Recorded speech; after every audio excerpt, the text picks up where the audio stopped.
સુરેન્દ્રનગરના પૂર્વ કલેક્ટર કે રાજેશ સામે કથિત કૌભાંડો અનેક ખુલી રહ્યા છે, જેને લઈને ચર્ચામાં આવ્યા છે। ત્યારે સુરેન્દ્રનગરના પૂર્વ ધારાસભ્ય અને સાંસદ શ્રી સોમાભાઈ ગાંડાભાઈએ લેટર બોમ્બ ફોડ્યા છે અને આ લેટરો પીએમ સુધી લખ્યા છે। ત્યારે આ સરકાર જાગી છે અને એમની પાસે સીબીઆઈના જે તપાસો ચાલી રહી છે અને કૌભાંડો શું શું હતા તે સોમાભાઈને સીધું આપણે પૂછીશું કે સોમાભાઈ, આ કલેક્ટરે શું શું કૌભાંડો કર્યા હતા? રિવોલ્વર લાયસન્સમાં મોટું કૌભાંડ કર્યું છે, બિન ખેડૂતને ખેડૂત બનાવવા મોટું કૌભાંડ કર્યું છે, દૂધ મળીને જમીન આપવાનો જે 70-80 દૂધ મળીને જમીન આપી તો આ જિલ્લામાં 250-300 દૂધ મંડળી છે, બીજાને કેમ ના આપી? પણ 70-80 પાસેથી કદાચ પૈસા લઈને આ જમીન આપી છે એવું લાગે છે। ખાંડિયા ફોરેસ્ટની જમીન 900 વીઘા રૂપિયા ટોકનથી 1 રૂપિયાના ભાવથી 900 વીઘા જમીન 30 વર્ષના પટ્ટે કઈ રીતે આપી? એ જમીન કોના બાપની હતી તેને આપી દીધી। આવી પીએમનો કાર્યક્રમ હતો એરપોર્ટનો ખાતમુહૂર્ત કરવાનો, ત્યારે હીરાસર, ત્યારે ના ખર્ચો થાય એવો ખર્ચો બતાવ્યો છે।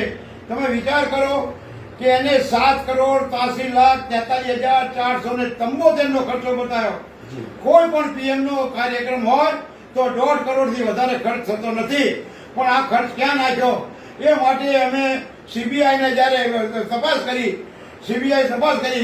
તો ઓફિસમાંથી એમ કહે છે કે બધા વાઉચરો છે જ નહીં, કોઈ જાતનું કંઈ છે જ નહીં, બધું ગુમ થઈ ગયું। કોને કર્યું આ ગુમ? અને ગુમ થયું તો તમે પોલીસ ફરિયાદ કેમ ના કરી? તમારા કાર્યાલયમાંથી કોઈ વસ્તુ જાય તો પોલીસ ફરિયાદ કરવી જોઈએ। આજની તારીખ સુધી પોલીસ ફરિયાદ કરી નથી, પણ એ કાગળો આ અધિકારીઓએ ગુમ કર્યા છે, એ હકીકત છે।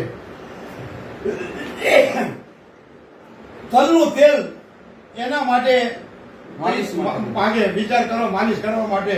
હવે આ તો કઈ જાતના કલેક્ટર! સાસરી જમીનનું કૌભાંડ મોટું છે।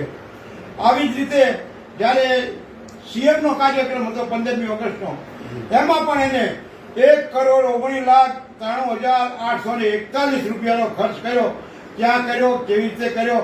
એટલે ખોટા ખર્ચા કરીને, ખોટા બિલો બનાવીને રાજ્યપાલ જયારે આવવાના હતા અને પછી કાર્યક્રમમાં ન આવ્યા, કીર્તિદાનનો કાર્યક્રમ હતો, એ વિશે શું કહો છો? રાજ્યપાલના કાર્યક્રમમાં અમે લેખિત આપ્યું હતું બધું કે છોકરીઓના લગ્નમાં પૈસા આપવા માટે થઈને, પણ એ બધી ખબર પડી, અગર તો સરકારને ખબર પડી, ગમે ને ખબર પડી, પણ રાજ્યપાલ આવવાનું એમને ટાળ્યું અને રાજ્યપાલ આવ્યા નહીં। હવે તમે